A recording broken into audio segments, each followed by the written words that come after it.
Hi, class. Welcome to lesson 2 of Unit 3. This will be about Washington's presidency. I'm going to talk about what Washington did as a leader, how he set certain precedents for what it means to be, if you will, a good president. Uh, again, I'm going to talk a whole lot about his leadership qualities, more so at the beginning of the lecture after this one. His presidency that I discussed during this lecture is going to be kind of a mixed bag. There will be successes, there will be failures. Uh, Again, though, he is considered a great president largely because of his leadership qualities and because of the legacy that he leaves behind. So we'll talk about the major events of Washington's presidency and other things going on in the country during that time. Some things that are positive, some things not so positive.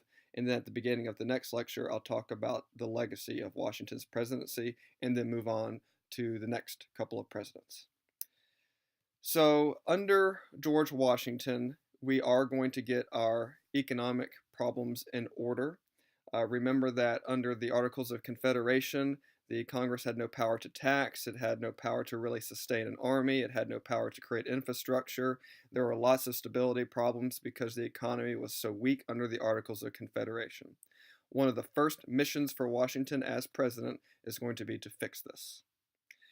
So I will talk about Hamilton's financial plan a little bit later on, where we basically set up a plan to get our country's economy stable. However, there will be some issues that our country has to face. We will see political division begin. If you look at the news today, you probably see lots of political division between Republicans and Democrats. Well, political division it can really be traced back all the way to the days of Washington. Now, Washington himself was not very political in terms of political parties. He tried to avoid that. He tried to rise above the division of political parties and do what was good for the nation, regardless of which party liked it. Uh, but you will see, despite Washington's wishes, the country become politically divided and largely along geographic grounds. The North is going to want certain things out of the government, the South and the West are going to want other things, so you will see political division. You will also see some major foreign policy challenges that we will have to face. In this lecture in particular, I will talk about things that we do regarding Britain, France, and Spain. And Washington and how he responds to it will be a big deal. Unfortunately, ultimately, we will not be able to avoid conflict with other nations, and that will lead to the War of 1812, which will be at the end of this unit. Okay, so if you look at the chart that's in front of you, you see there's a middle box there, so listen carefully. In the middle box, write down Congress's first actions. Again, in the middle box, put Congress's first actions. This is the new Congress. This is not the Congress under the Articles of Confederation. This is the Congress under the Constitution, and it will be able to get a lot more done. So the first thing that Congress is going to do, and you'll go to the upper left box first, is they are going to create a cabinet for the president. Now, Washington was very smart, very wise, but he was not a genius when it came to everything, and no president is. The Constitution gives Congress the authority to allow for the president to have advisors. And this group of advisors is known as the cabinet. And there were only 4 members of the cabinet at the time. I believe today there's 15. But back then there were only 4, and I'm only going to tell you about 2 of the major ones. One of them will be the Secretary of State. The Secretary of State will be the author of the Declaration of Independence, and that will be Thomas Jefferson. And the Secretary of State is really, their job is to deal with foreign policy, to deal with how our country deals with other countries. The other major cabinet member that I'll introduce you to is the famous Alexander Hamilton. Alexander Hamilton was an economic genius, and if you remember, the Articles of Confederation had left the country economically weak, so Alexander Hamilton had a very important job of getting our economy going. He's going to be kind of like jump-starting our economy at the beginning of our time under the Constitution under Washington's leadership. Speaking of Washington, Washington is the only president ever to be elected unanimously by every single state. And one other interesting thing to note about Washington is that he twice tried to retire and twice got called back into public service. After winning the American Revolutionary War, he tried to retire. They called him back to head the Constitutional Convention. After the Constitutional Convention, he wanted to retire, but then he gets elected president, kind of against his own will. And that's important to note later on. I'll make a big deal out of the fact that Washington did not want to cling to power. Dictators cling to power. He could have become a dictator, but he, on purpose, decided to give up power multiple times. And then eventually he'll retire as president, and that'll be a third time he gives up power. More on that later. Another thing that Congress is going to do is they're going to look at the Constitution, and the Constitution doesn't really say much about uh, the judicial branch. It basically says there's going to be a Supreme Court, and there could be other courts below the Supreme Court, but it's pretty short and pretty vague on this subject. So, at the beginning of our history under the Constitution, Congress will create the court system, or more specifically, the federal court system. At the bottom of the court system, you have district courts. If you commit a federal crime and are going to court for it, you'll go to the nearest district court. If you want to appeal the ruling of the court, then you can take it to an appeals court. And ultimately, sometimes, in some cases, go all the way to the Supreme Court. And the Supreme Court has the final say on all issues regarding the Constitution if a law or an action is constitutional. So the Judiciary Act of 1789 will create this Supreme Court. Now, if you remember to the back to the last lecture, there was a lot of debate over whether or not to ratify the new Constitution, and one of the big issues that a lot of states had, a lot of people had, was the fact that there was no Bill of Rights created. And there was a promise made that a Bill of Rights would be added to the Constitution, and that got a lot of states on board with the Constitution. And this promise will be kept. So James Madison, who had written the Constitution, is also going to write the Bill of Rights. And the Bill of Rights basically lists, it's a list of amendments. An amendment means an addition. It is a list of additions to the Constitution that are specifically meant to protect the rights of individuals and limit the federal government's power to take away these rights. And there are 10 of them in the original Bill of Rights. I won't talk about all 10 of them. That will be covered. You may have already had it covered in a civics class, or you may in the future, but I will talk about some of the major ones. So the first major one, obviously, is the First Amendment. And the First Amendment protects, in general, freedom of expression, freedom of speech, the right to assemble, the right to petition, the freedom of the press. Remember the Zinger trial. And you have freedom of religion. So you have, and freedom of religion, you can see traced back to many different times in the colonial period, like the Quakers wanted freedom of religion. Maryland was a place for Catholics to practice their religion. Rhode Island was a place for people to practice their religion freely. So in general, you saw lots of examples, lots of foreshadowing of freedom of expression in this class prior to it becoming official for the federal government with the First Amendment. Another major amendment will be the Fourth Amendment, and this says that you have to have to be searched by authorities, they have to have a warrant. You can't be searched without a warrant. And this is really related back to the time during, especially Boston, whenever people were smuggling and they were being searched without any kind of warrant, almost like random searches. And that went over very poorly with the Bostonians, it went over poorly with the colonists. So the Constitution includes an amendment that says that you can't be searched without a warrant. Another problem that a lot of people had with the rule of King George III was the fact that oftentimes, if you were accused of a crime, you didn't have very many rights in court, and so the Fifth Amendment is going to set in place what's known as due process of law. In other words, basically the rights that you have in a courtroom, the way that a court proceeding takes place. For example, the trial will be public. It won't be behind closed doors. It will be the ruling will be made by a jury of your peers, etc., etc. You are considered innocent until proven guilty, not guilty until proven innocent. So all that is encompassed in the idea of due process of law. There's also no double jeopardy allowed, which means that you can't be tried for the same crime twice. You have what's known as freedom from self-incrimination, which means they basically can't, if you are the person that's on trial, you don't really have to say anything. You can, quote, plead the fifth, and you may have heard that phrase before. And last thing that's tacked on to the Fifth Amendment, which doesn't really match anything else in the Fifth Amendment, is this idea of eminent domain, which is you can see right here. And an eminent domain basically says that the federal government can take private land for public use. They can take your land if it's for the good of the public. They do compensate you for it financially, but they do have the right to take that land.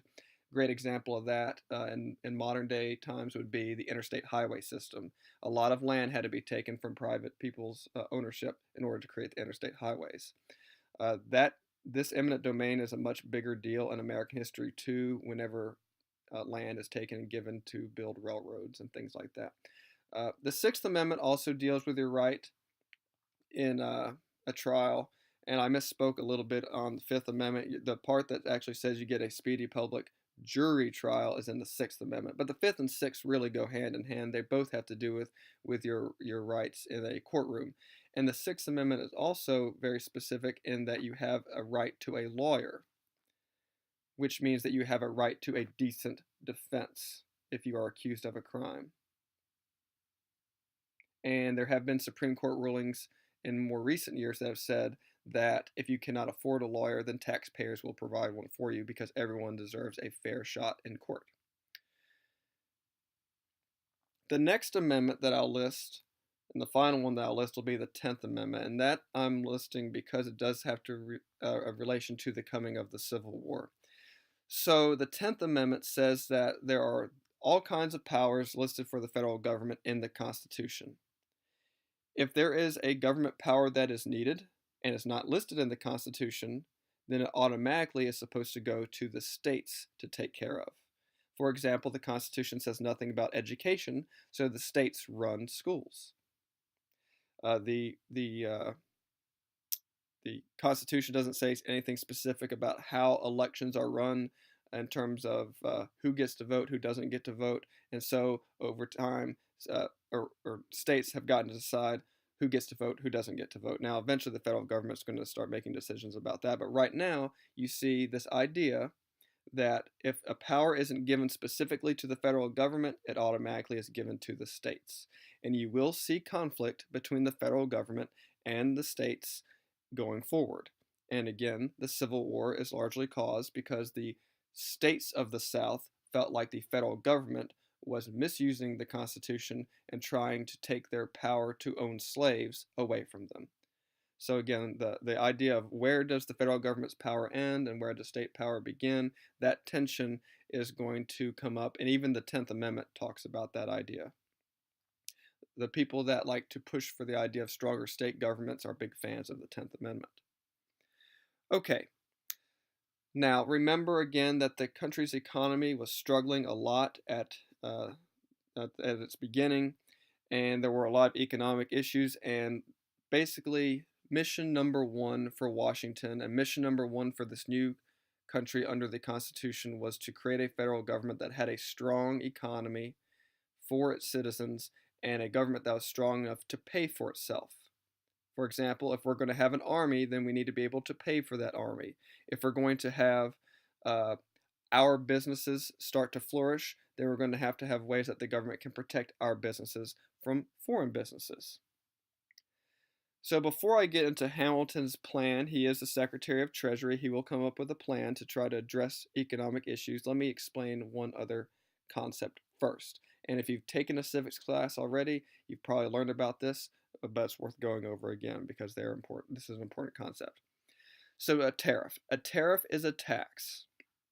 A tariff is a tax on something that is imported from another country. So for example, if you look at this chart here, it kind of explains a tariff pretty well. It shows that there is an American business that has made some cloth and it costs $4 a roll. And in Britain, there's also cloth that costs $4 a roll. And so Britain's going to be able to compete pretty well with an American-made piece of cloth unless you put a tariff on it.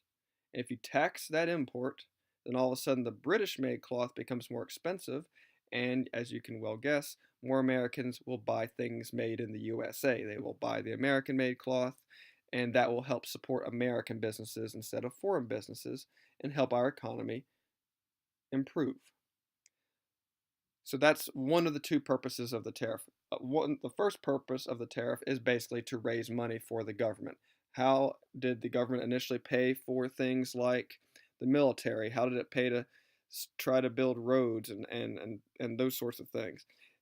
Well, the tariff raised money for the government so that it could pay for the things that were needed. And then again, it basically had two benefits. The other benefit being that any American business that wanted to start up could be protected from foreign competition.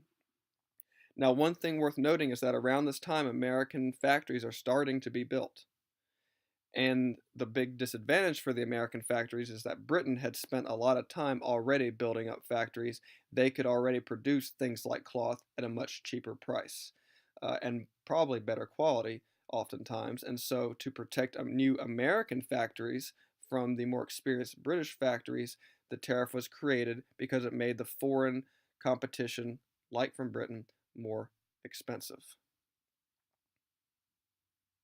So this was really essential in protecting American businesses from foreign competition. However, if we put a tax on something coming in from Britain, Britain may well put a tax on something coming from us. Now, that's going to be a big problem for the Southerners and the Westerners, especially the people in the South, because the South by this point is starting to produce cotton more than any other crop. And so what ends up happening is that whenever the British have to pay a tariff to trade in the United States, when the southern part of the United States starts sending cotton to Britain, Britain's going to start putting tariffs on the cotton. And so basically, most of your factories will be in the north and they will be protected by the tariff. However, the southern part of the country and the western part of the country, but especially the southern part of the country, is going to be hurt by tariffs because Britain's going to start punishing the United States with tariffs on things like cotton that are exported back. If that doesn't make sense to you, just know that northern factory owners like tariffs, southern cotton producers hate tariffs. And that's going to be a source of division within the country. That being said, let's get back to the topic of getting our economy going. So there's going to be a plan. Alexander Hamilton is going to develop an economic plan for the country to get our economy started. And again, the country was in debt by this point. There was a lot of money that was owed, and there was a need to raise money to pay off these debts to get our financial books back in order, if you will. And Alexander Hamilton, as Secretary of the Treasury, will be responsible for that. So, in the middle oval of this chart, put Hamilton's financial plan, like it says up here. Again, in the middle oval, put Hamilton's financial plan. So part one of his plan, we'll go through all four parts. Part one of the plan is to find ways to raise money for the government. And so part one of Hamilton's plan is going to be tariffs, which we've already discussed, and excise taxes. Now, in civics, if you've taken it, you know that an excise tax is a tax on a specific item. Like today, we have in this country specific taxes on gasoline or specific taxes on cigarettes. These are taxes not based off of a percentage, it's based off of what the item itself is that's being sold. So what ends up happening is you will have the first tariff ever passed, and that'll be the tariff of 1789, and it will be a tariff on foreign imports, which the northern factories love because it raises the price of foreign-made manufactured goods from British factories, protects northern factories from foreign competition, but at the same time, remember that the South is going to have to pay tariffs now whenever they want to trade with Britain, and they're not going to like that. So again, the North's going to like the tariff, the South isn't. Let me make this point already. Overall, Hamilton's financial plan appears to favor the North and not the western or southern part of the country. And by the way, the West at this point is basically any place that's really off the coast or towards the Appalachian Mountains. The West is not out in California yet. We don't even have that land yet. So basically, the western part of the country is the part of the country that's kind of the western half of the 13 states, and then like the Northwest Territory, for example. That's an area that at this point will be called the West. Also, Congress is going to pass a tax specifically on whiskey. So there will be an excise tax on whiskey, and that will also raise money for the federal government. So you have a tariff in place to raise money for the government, you have an excise tax on whiskey to raise money for the government, and in the end, this is going to pay for the government, it's going to pay for Hamilton's financial plan, it's going to help pay for things like an army, which will make us stronger. And the problem, though, is that the way in which Hamilton's plan pays for the government seems to favor the North and not the South and not the West. So, again, the North is going to like this because it definitely protected American businesses from foreign competition. People are going to be much more likely to buy from an American factory because the tariffs are making foreign products more expensive. Let me put it this way. Today, a lot of items that come in from China or from Southeast Asia, other parts of Southeast Asia, are fairly cheap, and that's because we don't have very high tariffs on foreign items anymore, and it's a lot harder for American businesses to compete with foreign competition because of a lack of tariffs. Okay, so the North likes this part of the plan, especially the tariff, because it protects them from foreign competition, especially the tariff.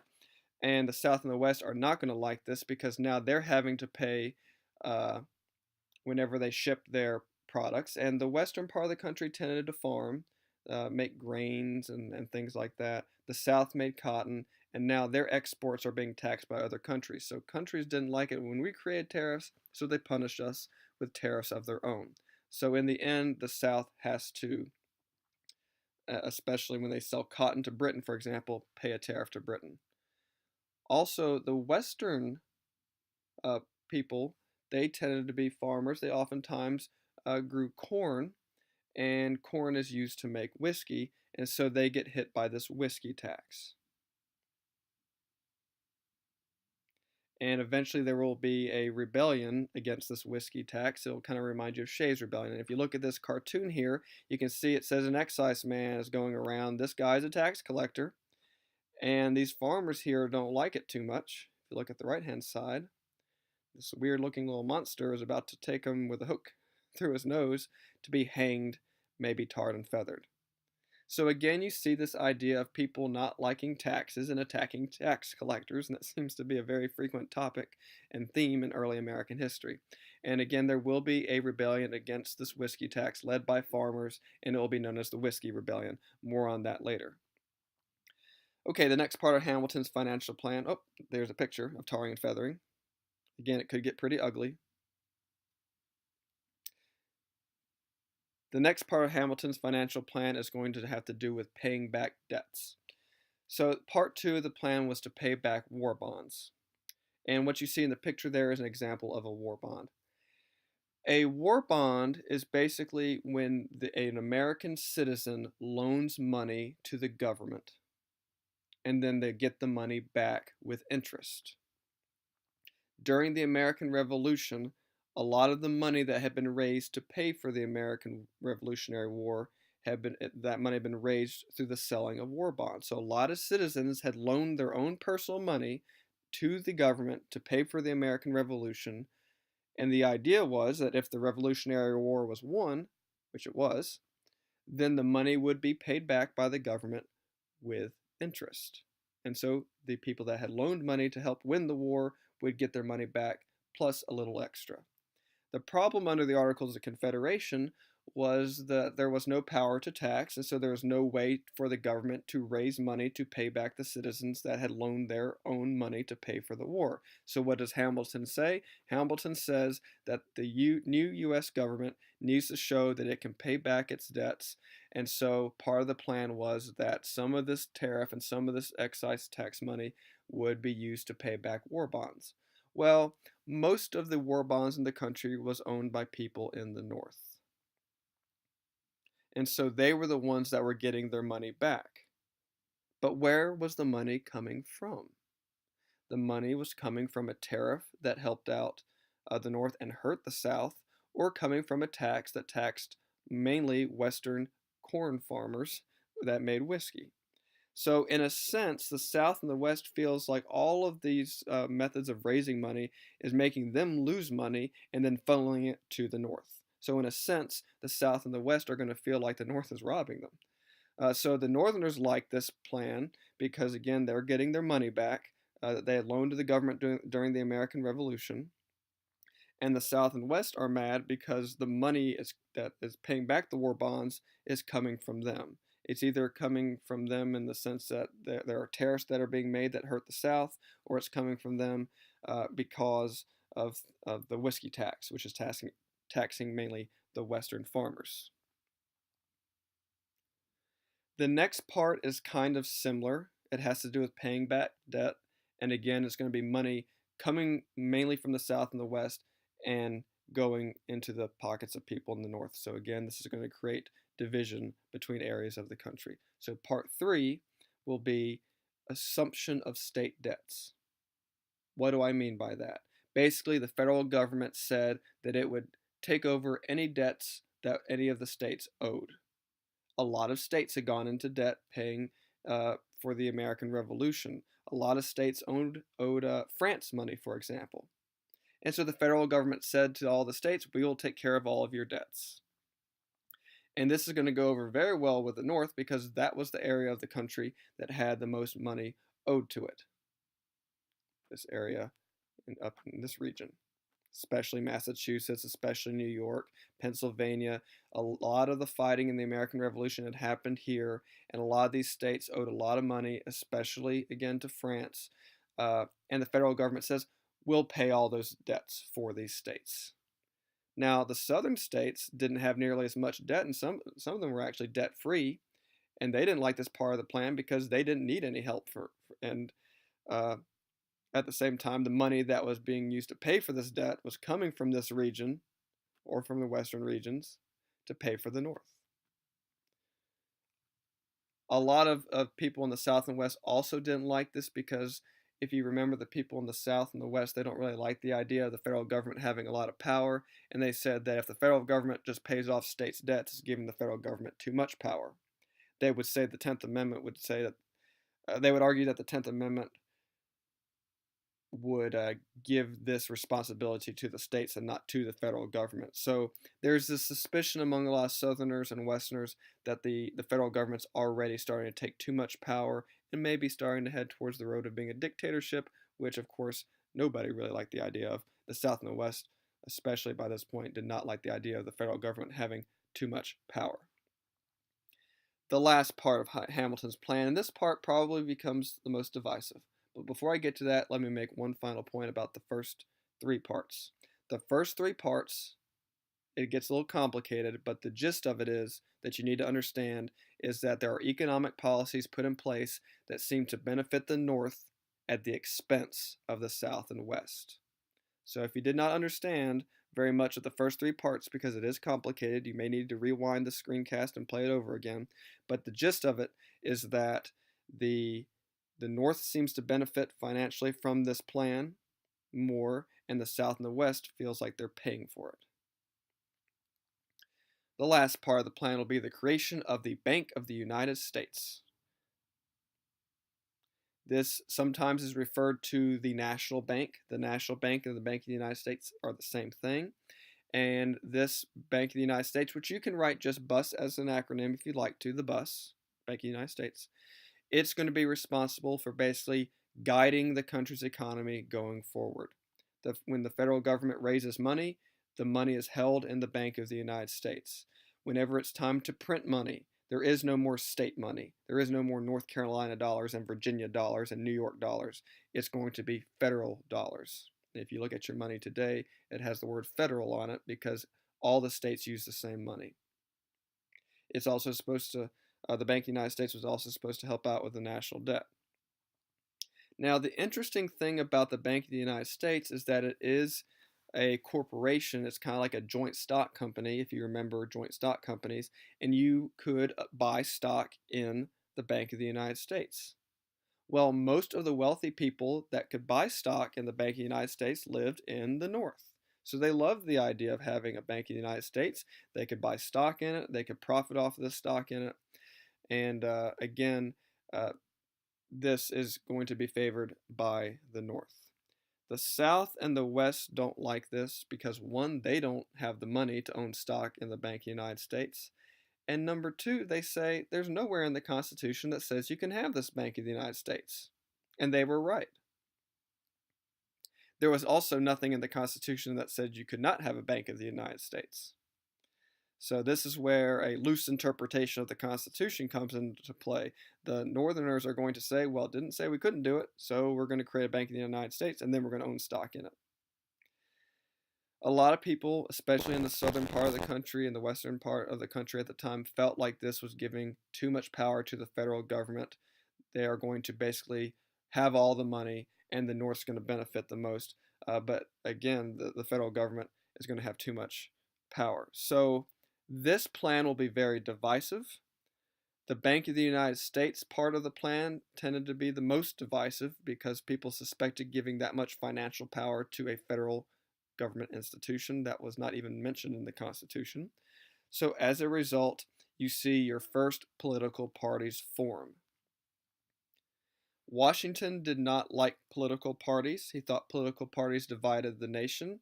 If you follow the news today, you can see that political parties definitely don't unify the nation very well.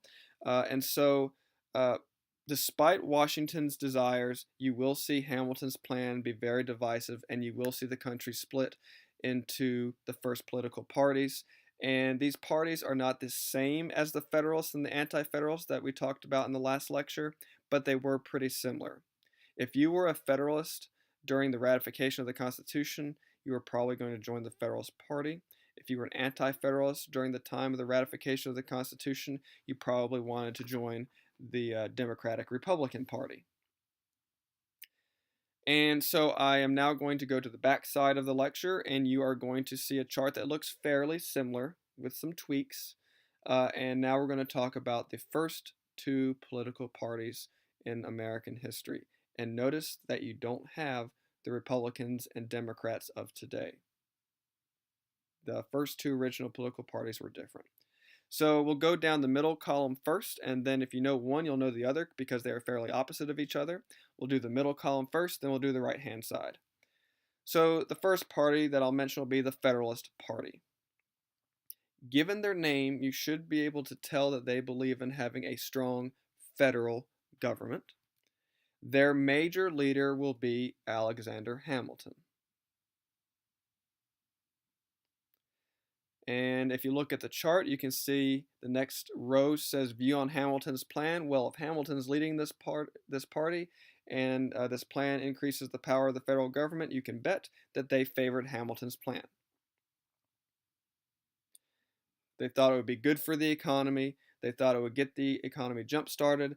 A lot of the population lived in the North. A lot of the money in the country was in the North. A lot of the factories were in the North. So it made sense to protect the North, even if it was a little bit at the expense of the South and the West. So they favored Hamilton's plan. It was best for the country overall, in their view.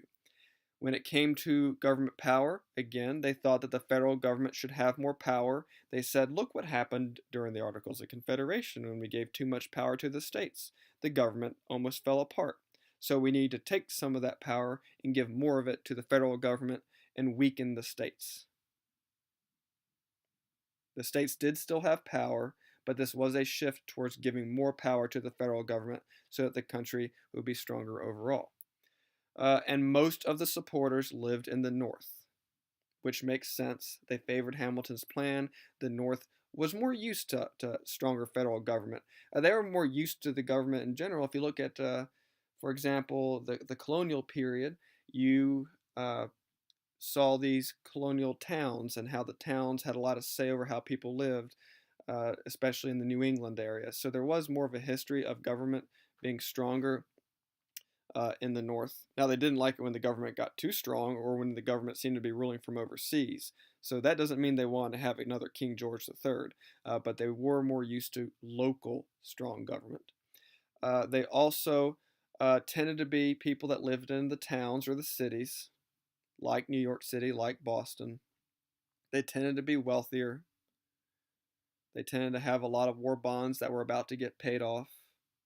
They tended to be businessmen. They might have owned stock in the Bank of the United States. And the Federalist Party said to themselves, if there's a vision for this country, what is this country going to prosper on? And this country is going to be prosperous if we have an economy that's based off of manufacturing. And when you see the word manufacturing, you should think factories. And they also said that the country will be better if we have an economy based off of trade, based off of commerce, trading with European countries and other countries, but largely European countries at this point. Again, they wanted, let's go back to the idea of manufacturing. So, the idea of manufacturing, how do you protect American manufacturing from foreign competition? With the tariffs. Where do you see the tariffs? In Hamilton's plan. The other political party that forms will be the Democratic Republican Party, and they will be led by Thomas Jefferson. And Thomas Jefferson was a Southerner himself. He was from Virginia, and he was suspicious of the government having too much power. So Democratic Republicans, and by the way, the Democratic Republicans are not like the Democrats or the Republicans of today. So this is completely different. They have similar names, but it's a different party completely. The Democratic Republicans were opposed to Hamilton's plan. They thought that it favored the North at the expense of the rest of the country. They thought that it gave too much power to the federal government. They thought that the Bank of the United States was unconstitutional, and Democratic Republicans believed that you should interpret the Constitution more strictly. So they felt like the federal government should stay weak, maybe not as weak as it was under the Articles of Confederation, but definitely not as strong as it was under this new Constitution under Hamilton's plan. And by the way, Thomas Jefferson, remember, he was not present whenever the new Constitution was created. These people, the Democratic Republicans, wanted to have strong state governments. They would use phrases like states' rights. They wanted the states to have much more power than the federal government had, and they were suspicious of the federal government having too much power because they said that if you give the federal government power, it's not going to give it back, and eventually we will go down the road and it'll lead to a dictatorship of some sort. Most of your Democratic Republicans, as you can guess, are going to live in the southern part of the country or off the coast in the more western parts of the states or in the Northwest Territory. They tended to live in rural areas. They tended to be less wealthy. They tended to be farmers. And their vision for the country was not one based off of factories. It was not one that was based so much off of commerce and trade. It was based off the idea of agrarianism, the idea that you have small independent farms. Jefferson had a farm, for example, and it wasn't that small, but he did have a farm. And they did believe in this idea that this country will work best if people are basically farmers. If you're a farmer, you're going to be more independent. You're going to have your own piece of land that you're going to take care of.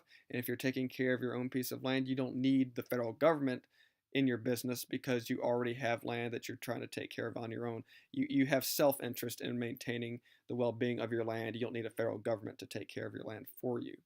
And a lot of times, even today, farmers tend to be more independent-minded Americans. And then they tend to be suspicious oftentimes of the government having too much power. Okay, so let's go back to part of Hamilton's plan that was very controversial, and that'll be the whiskey tax. So shortly after Hamilton's plan takes effect, after its proposition, you will see a rebellion of farmers in the western part of the country. They will be in western Pennsylvania in particular, but they're going to be very angry over the whiskey tax. They'd probably say, why don't you tax the factories in the north? Why don't you tax something that affects the northerners more? Why don't you tax the Bank of the United States?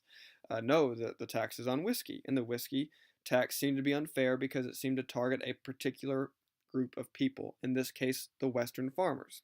So what do the Western farmers do? They rebel. If you look at the picture at the top here, you can see that they made their own flag, a pretty cool looking flag, I would say. And they are going to go and terrorize tax collectors. They are going to disrupt courts that are trying to go after people that aren't paying their taxes. They are going to tar and feather people. And again, you see this rebellion against taxes. Now, this should make you think about Shays' Rebellion. Remember, Shays' Rebellion was a proof to a lot of Americans that the Articles of Confederation were too weak because there was no federal army to stop the Shays' Rebellion. And luckily, the Massachusetts militia was able to stop Shays' Rebellion, but there was no federal army able to. Well, under this new Constitution, there is power to raise an army and fund an army, and George Washington himself will lead troops to crush this rebellion. This is the first and only time in American history that a president, while being president, has led troops into a battle. And if you look at the notes, I call this swatting a fly with a sledgehammer. George Washington wanted to make an example of these farmers. There were only about 1,000 farmers, and they were armed with civilian grade weapons. So George Washington rolls in with 15,000 people, 15 times as many people, professionally trained soldiers with military grade weapons. And by the way, his second in command was Hamilton himself. And these troops are going to absolutely crush this rebellion. The rebellion, I don't even think there's a shot fired. The farmers see Washington, they see his army that's 15 times the size of them, and they just disperse and they go home. So why is this important? This is important because the Constitution was able to do something or authorize something that the Articles of Confederation weren't. So there you see Washington here, and I believe this is Hamilton behind him. I'm not sure, but I think it is. And then you see the troops that Washington is leading. The significance is that this kind of action would have been impossible under the Articles of Confederation. Rebellions, remember, were very possible under the Articles of Confederation, and rebellions could possibly tear the country apart. But Washington, with the new authority given to him and the new power given to him and the federal government by the Constitution, was able to stop this rebellion dead in its tracks. So again, the importance here is that the Whiskey Rebellion was really a test of whether or not our country could withstand when civilians rebelled against the government. And the Constitution passes this test. So this is one of the things that speaks to George Washington's leadership. George Washington, through the new Constitution, was able to show that this new government would be stable and the country would not fall apart due to rebellions. The Civil War almost could be seen as a major rebellion of several states against the federal government. And again, in the end, the federal government was able to even put that rebellion of southern states down. Okay, now on to another theme. Let's talk about foreign policy issues. And remember that under the Articles of Confederation, countries didn't really respect the United States. And to an extent, they're still not going to respect us a lot because we are still a pretty young nation. We are getting stronger, but we're still not as strong as, say, Britain or France or Spain. Okay, so there's going to be some major events happening in Europe during this time. The French Revolution is going to begin. You are going to see people overthrow their king in sort of the same way that the United States had overthrown King George III, except we didn't behead King George III, but the king of France does end up getting beheaded. This French Revolution is largely going to be inspired by the American Revolution. In fact, it's going to be called a sister revolution. The problem, though, for the French Revolution is that ultimately they will not have a George Washington type person leading it. They will have more of a dictator type person leading it, that being Napoleon. Napoleon is going to cling to power where Washington was willing to give it up, and that's a big difference between the two of them. So the French Revolution is ultimately not going to lead to a republic. It's going to lead to basically another dictatorship, that being under Napoleon, at least for a time. So whenever this revolution takes place, France ultimately is going to declare war on Britain, and the country, the United States, is going to be divided as to which country we should favor.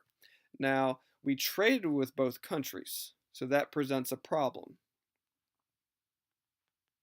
I'll come back to that problem in a moment.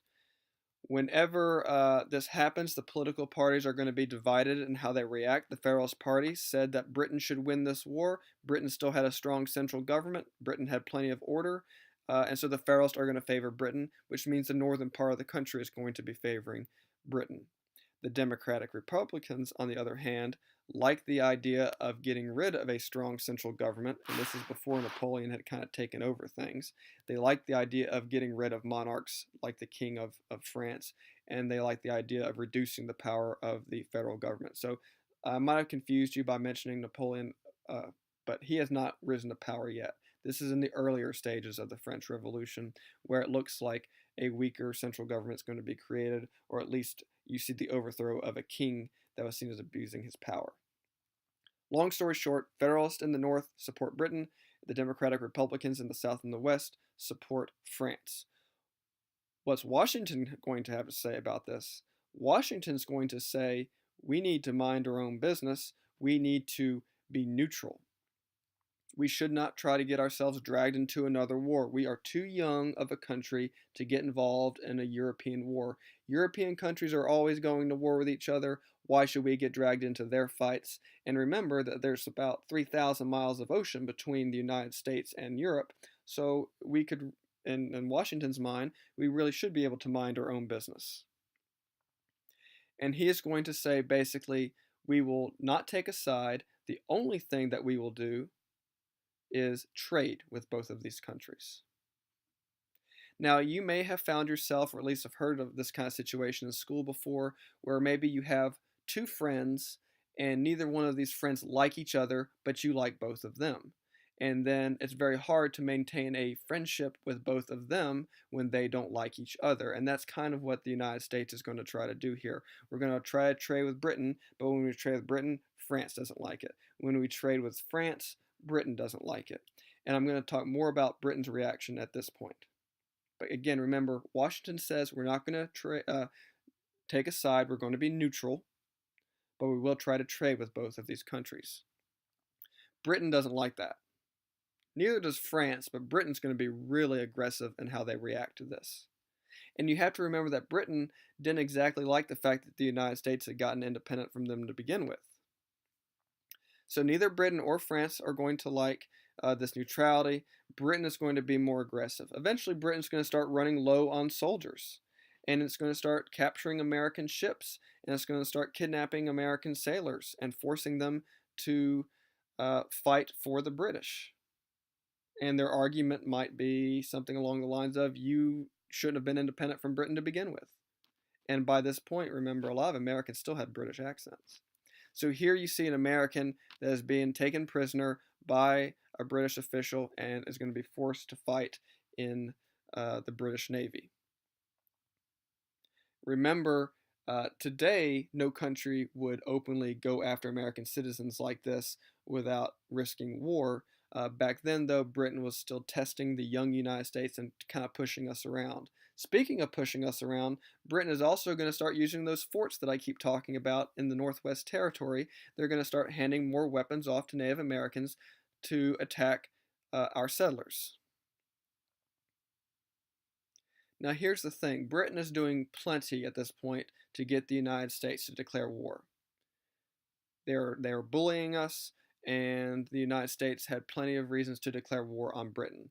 However, Washington said, if we get into a war with Britain right now, we are just too small of a country. They would beat us, and it would be bad for us. We need to do everything possible to stay neutral. We need to do everything possible to have a friendly trade relationship with Britain. So Washington's going to send a diplomat named John Jay to Britain to try to avoid war. The problem is that Britain had a lot more leverage in these negotiations because Britain was a lot stronger than us. And so they could push us around at the negotiation table as well. So when John Jay goes to Britain, or goes and talks with the British, he and the British are going to come to an agreement known as Jay's Treaty. And this treaty is going to be terribly unpopular with the American citizens. Because basically, what Jay's Treaty does is it's going to say that Britain could continue to capture American ships and take our sailors. This part is going to make Americans very unhappy. Here you can see some Americans are so unhappy with John Jay that they've made a dummy version of him, or a mannequin version of him, and they're burning this mannequin at the stake. It's called burning someone in effigy. So you're not actually killing somebody, but you are showing how much you dislike them by basically burning a dummy version of them. What does Britain give us? Well, they promised to give up the forts that they were holding on to in the Northwest Territory, but they didn't. So they're going to say, yeah, we'll stop occupying these forts. Yeah, we'll stop giving weapons to Native Americans to attack American settlers, but they don't hold up this end of the deal. And again, they don't really have to because they're so strong that they can push us around. Like I said before, we are stronger than we were under the Articles of Confederation, but we're not really strong enough to fight a war against Britain yet, and Britain knows it. Britain is going to try to do something to make us happy, and they are going to give us what I'll call, quote, most favored nation trading status. So they will welcome trade with us, which is important because Britain was a major customer of our cotton, for example. And so that is going to be helpful for our economy. However, most Americans were still very upset with the fact that Britain is going to continue impressing our sailors, in other words, kidnapping our sailors, kidnapping American citizens. Imagine a country doing that today. And then Britain is also going to fail to live up to its promise to give up the forts that it was occupying in our territory. So they're stealing our citizens, they are occupying forts in our territory, but then they tell us that they'll trade with us and give us favorable trade. Uh, Long story short, Jay's treaty is going to infuriate Americans because it does not favor us overall. And there's another problem.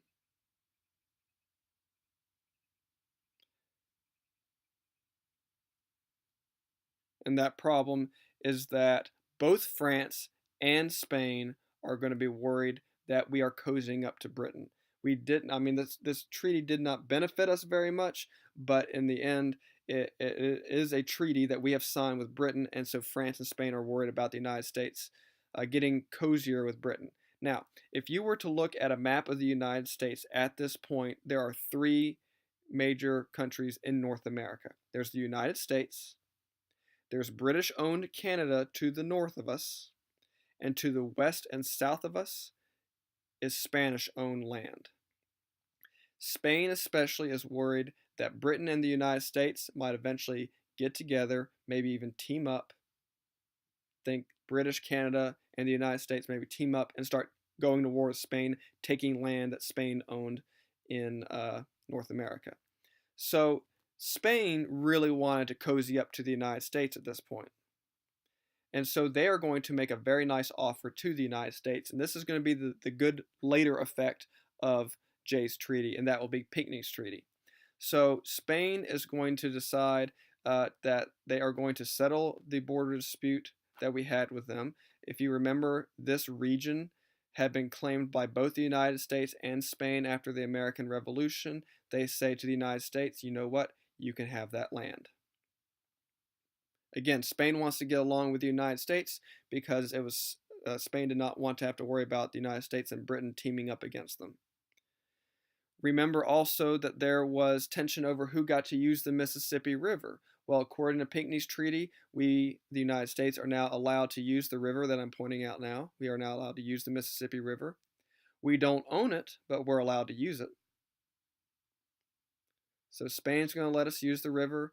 Spain's going to let us use the major port city at the end of the Mississippi River, New Orleans. And this is going to be great for trade for the United States. Now Americans can start really moving into this region. They can start farming. They can start producing things, largely cotton, and then they can put their cotton on boats that go down the Mississippi River, out New Orleans, and then on to be traded with Europe. So this is actually going to be a good thing for the United States. We get more land, or more appropriately, we get rid of a land dispute, and now we own this land outright that's shaded right here. And we get to use the Mississippi River without having to worry about Spain picking on us. So we get new land, we get a great river to trade on. The Mississippi River is the biggest river in North America, and now we're allowed to use it. And that'll be a good thing for us so long as Spain owns this land over here. However, they won't own it for very long. Eventually, Napoleon's going to rise to power in France and take this away, and then we're going to have to make a deal with Napoleon to keep using the Mississippi River, and that's when Napoleon offers the sweet deal of the Louisiana Purchase to us. More on that later on. Finally, let's talk about our relationship with Native Americans. And you'll see here a Venn diagram. We're going to do the left-hand side first, then we'll skip over to the right-hand side second, and then we'll get into the compromise that was met in the middle. So start on the left-hand side, then go to the right-hand side, then the middle. So where it says American settlers. American settlers, remember, were wanting to move into this area here that I'm highlighting, the Northwest Territory. However, whenever American settlers moved in here, remember that the Native Americans had weapons, and these weapons were coming from the British, but they're going to use these weapons and they are going to attack the American settlers. So the American settlers wanted to move in here. Now go to the right-hand side of the Venn diagram. The Native American tribes are going to react violently. They are going to organize. They are going to try to form a confederacy, and they are going to attack American settlers, oftentimes using British weapons. So we were very suspicious of what the British were doing to help out the Native Americans. Eventually, those suspicions will be confirmed. But again, the fighting that's taking place is in this area right here. We want to move into this land. The Native Americans don't want us to move into this land, and the British are going to try to help the Native Americans kind of keep attacking us. Eventually, there will be a battle, and it's the battle right here, the Battle of Fallen Timbers. That'll be kind of the decisive battle at this point between Americans and Native Americans. And at this point, the Americans are going to be able to defeat the Native Americans, or the Indian forces. And the two are going to come to an agreement. And the agreement will be known as the Treaty of Greenville. And if you look at the chart here, or the map here, you can see that there is a line that is drawn. This line is in modern-day Ohio. It was in the Northwest Territory. And basically what the treaty said was that on this side of the line that I'm pointing at, American settlers are free to move and they won't be attacked. On this side of the line that I'm pointing at, the Native Americans can continue to stay there. So basically, we'll stay on one side of the line, the Native Americans will stay on the other side of the line, and peace will be established. It's almost like the Proclamation of 1763, except this time we're the ones agreeing to it instead of it being put on us from King George III. Now, let me lay out a theme here at the conclusion of this lecture. Over and over again in American history, the United States government will make treaties with Native Americans and promise Native Americans that in exchange for peace, then they can have some land. And what will happen is over time, over and over again, the United States will break these treaties. So basically, eventually the United States, if you look at the mouse here, eventually Americans will start moving over the line and having conflict with the Native Americans again. We will eventually break this treaty. So one common theme is that we will continue to make promises to Native Americans saying that we can have peace, we'll split land with you, but we always break the treaty whenever we grow as a nation and want more land for ourselves. And we'll continue to have conflict with the Native Americans throughout American history 1.